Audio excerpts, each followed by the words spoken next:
আসসালামু আলাইকুম রহমতুল্লাহি বারাকাতু। আমি আয়েশা কিচেনে অনেক স্বাগত। বন্ধুরা কেমন আছেন? আশা করছি ভালো আছেন, আমরাও ভালো আছি।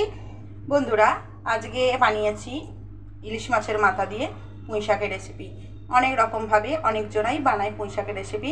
আমি যেইভাবে বানিয়েছি খুবই সহজ পদ্ধতিতে এবং প্রেশার কুকারে। তো আপনাদের আশা করছি আপনাদের ভালো লাগবে। এত সহজভাবে আর এত তাড়াতাড়ি রান্নাটা হয়ে যায়, কিন্তু খেতে হয় দারুণ টেস্টি। এভাবে বানানোর অনুরোধ রইল। যদি ভালো লাগে লাইক শেয়ার কমেন্ট করে বন্ধুরা পাশে থাকবেন।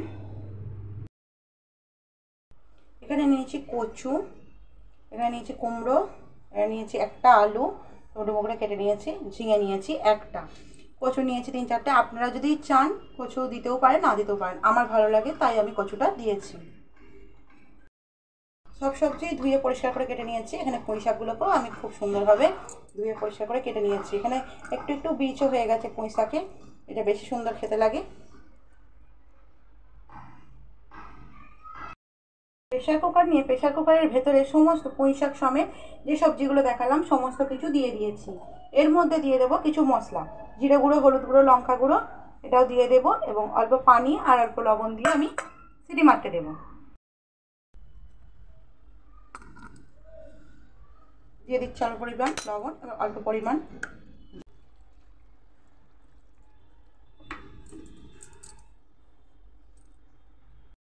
দিয়ে প্রেশার কুকার বসিয়ে দিয়েছি। 2টো সিটি মেরে নেবো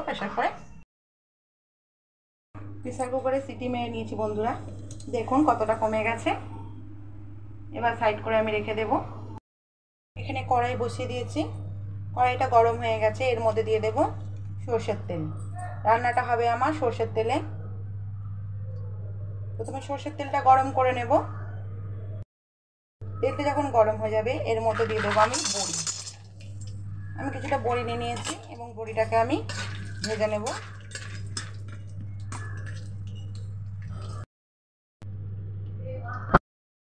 ভাজা হয়ে গেছে, এবার আমি তুলে নেব বড়িগুলোকে।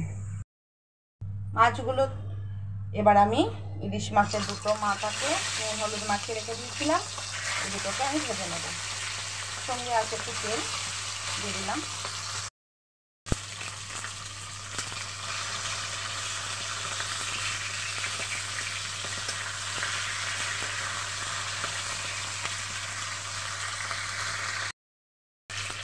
মাছগুলোকে খুব ভালোভাবে আমি ভেজে নিয়েছি। এবার মাছগুলোকে তুলে নেব। আমি ইলিশ মাছের মাথা দিয়ে করেছি, আপনারা চাইলে ওই কাতলা মাছের মাথা দিয়েও করতে পারেন। তেল অ্যাড করবো না, গ্যাসের ফ্লেমটাকে আমি আস্তে করে দিয়েছি।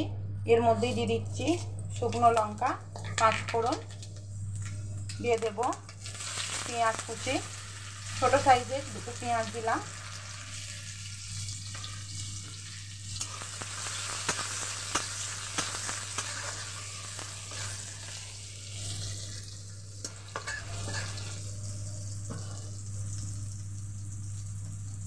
দিয়ে দেবো লবণ অল্প পরিমাণ।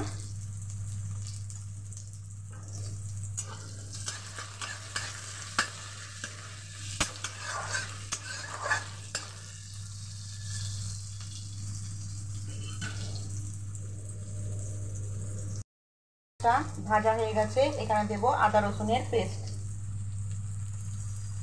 1/2 চামচের একটু বেশি দিলাম আদা রসুনের পেস্ট।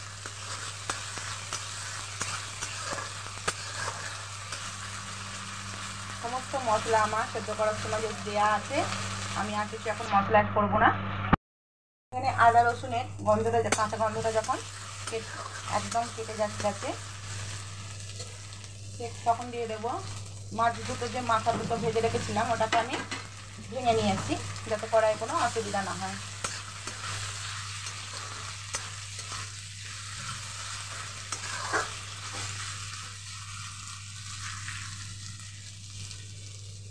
মশলাটার সঙ্গে একটু নাড়াচাড়া করে নিয়ে এবার আমি যে সবজিটা সেদ্ধ করে রাখলাম সমস্ত মশলা দিয়ে সেটা ঢেলে দিলাম। দেখুন প্রেসার কুকারে কিন্তু বেশি পানি ছিল না, অল্প পানি দিয়ে আমি সেদ্ধ করেছিলাম এবং সাত থেকে পানি বের হয় সেটা দিয়ে সেদ্ধ হয়ে গেছে। 2টো সিটি দিয়েছিলাম।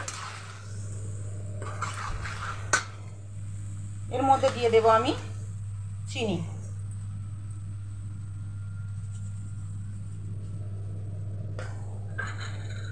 এবং দিয়ে দেব বড়ি। এবার ভালোভাবে হতে দেব কিছুক্ষণ। সেদ্ধ তো আছেই শাকটা, বেশিক্ষণ সময় লাগবে না। নুন মিষ্টিটা চেক করে নেবেন, কম বেশি লাগলে, কম লাগলে একটু দিয়ে দেবেন।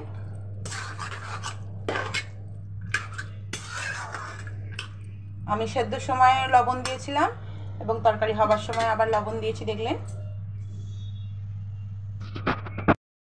গ্যাসের ফ্লেমটা জোরে করে দিয়ে দেখুন যতটুকুনি পানি ছিল ভালোভাবে নাড়াচাড়া করে শুকিয়ে নিয়েছি।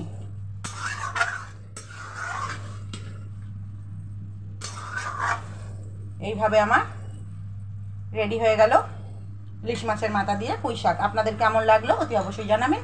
ভালো লাগলে লাইক শেয়ার কমেন্ট করে আমার পাশে থাকবেন বন্ধুরা। গ্যাসটা আমি এবার বন্ধ করব, কিন্তু তার আগে দেব আমি একটু ভাজা মশলা। এটা আপনাদের আমি সবসময় বলি, জিরে গুঁড়ো, ধনে গুঁড়ো, লঙ্কা গুঁড়ো, গোটা লঙ্কা সব কিছু দিয়ে আমি একটা গুঁড়ো করে রাখি। সব গোটা মশলাকে তাওয়াতে সেকে নিয়ে দিই। ধনে, জিরে, মৌরি,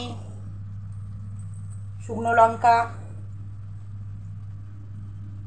দিয়ে দিলাম। অল্প পরিমাণ সর্ষে দিয়ে আমি ভালোভাবে তাওয়াতে সেকে নিয়ে ভেজে রেখে দিই। ওইটা দিলাম, আবার আমি নাড়াচাড়া করে নিলাম। এইভাবে রান্নাটা করলে আর কিচ্ছু তরকারি লাগবে না, এই দিয়েই খাওয়া হয়ে যাবে আপনাদের ভাত।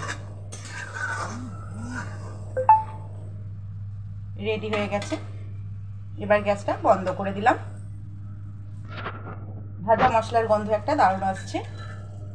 ওপর দিয়ে দিয়ে দিচ্ছি বড়ি।